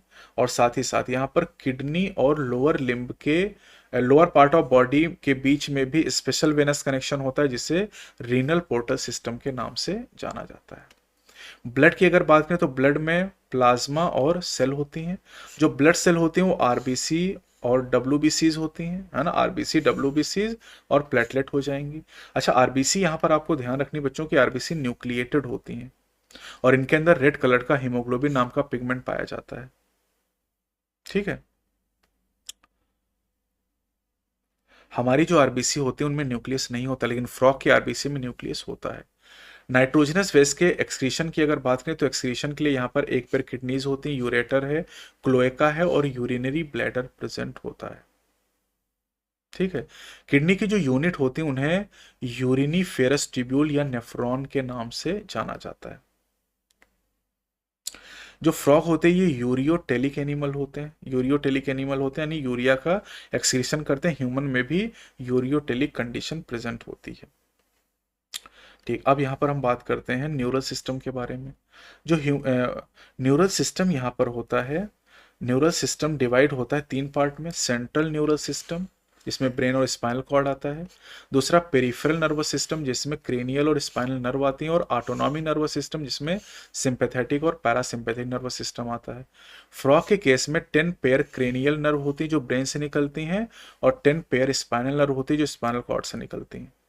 जो ब्रेन है ये बोनी स्ट्रक्चर के अंदर होता है जिसे ब्रेन बॉक्स या क्रेनियम कहते हैं। ब्रेन के 3 पार्ट होते हैं, fore brain, mid brain and hind brain. Fore brain में ऑल्फैक्टरी लोब होती हैं, पेयर्ड सेरिब्रल हेमिस्फीयर होता है और अनपेयर्ड डायंसेफेलॉन यहाँ पर प्रेजेंट होता है। मिड ब्रेन की बात करें तो यहाँ पर एक पेयर ऑप्टिक लोब पाई जाती है, और अगर हाइंड ब्रेन की बात करें तो हाइंड ब्रेन में यहाँ पर सेरिबेलम और मेडुला प्रेजेंट होते हैं, पॉन्स रीजन यहाँ पर नहीं होता है। जो मेडुला रीजन होता है फोरामन मैग्नम नाम के एक अपर्चर के द्वारा स्पाइनल कॉर्ड के रूप में कंटिन्यू हो जाता है, और स्पाइनल कॉर्ड जो होता है ये वर्टिब्रल कॉलम के अंदर इनक्लोज्ड होता है। ठीक है, फ्रॉग में अलग अलग तरह के सेंस ऑर्गन पाए जाते हैं, जैसे टच के लिए सेंसरी पेपिली होती हैं, टेस्ट के लिए टेस्ट बड होती हैं, स्मेल के लिए नेजल एपिथेलियम, विजन के लिए आई पाई जाती है, और हियरिंग के लिए टिम्पैनम विद इंटरनल ईयर यहाँ पर प्रेजेंट होती हैं। जो आईज होती है फ्रॉग की ये एक सॉकेट के अंदर पाई जाती हैं, है ना, जिसे ऑर्बिट के नाम से जानते हैं। ऑर्बिट नाम के सॉकेट के अंदर यहाँ पर प्रेजेंट होती हैं। एक्सटर्नल ईयर फ्रॉग में एब्सेंट होता है, केवल टिम्पैनम ही बाहर से नजर आता है। अच्छा, जो ईयर होते हैं ये हियरिंग का काम भी करते हैं और इक्विलिब्रियम यानी बैलेंस बनाने का भी काम करते हैं। अब बात करते हैं रिप्रोडक्टिव सिस्टम के बारे में। तो मेल जो रिप्रोडक्टिव सिस्टम होता है, फ्रॉग डायसियस होते हैं यानी यूनिसेक्सुअल नेचर के होते हैं। तो जो मेल होता है उसमें एक पेयर टेस्टिस पाए जाते हैं, और टेस्टिस जो होते हैं ये किडनी के अपर पार्ट से कनेक्टेड होते हैं एक डबल फोल्ड ऑफ पेरिटोनियम के द्वारा, जिसे मीजोआर्कियम के नाम से जाना जाता है। वासाई फ्रेंसिया का नंबर 10 से 12 होता है और ये टेस्टिस से निकलते हैं। टेस्टिस से निकल के वासाई फ्रेंसिया किडनी में एंटर करते हैं और बिडर कैनाल में जाके ओपन करते हैं। यानी जो किडनी और टेस्टिस होते हैं इनमें फंक्शनल कोरिलेशन भी होता है यहाँ पर। फिर जो यूरिनोजेनाइटल डक्ट होती है किडनी से बाहर आती है और बाहर आने के बाद क्लोएका में ओपन करती है। फीमेल रिप्रोडक्टिव सिस्टम की बात करें तो यहाँ पर एक पेयर ओवरीज होती हैं। ओवरीज किडनीज के नजदीक पाई जाती है, लेकिन इनका कोई फंक्शनल कनेक्शन किडनी के साथ नहीं होता है।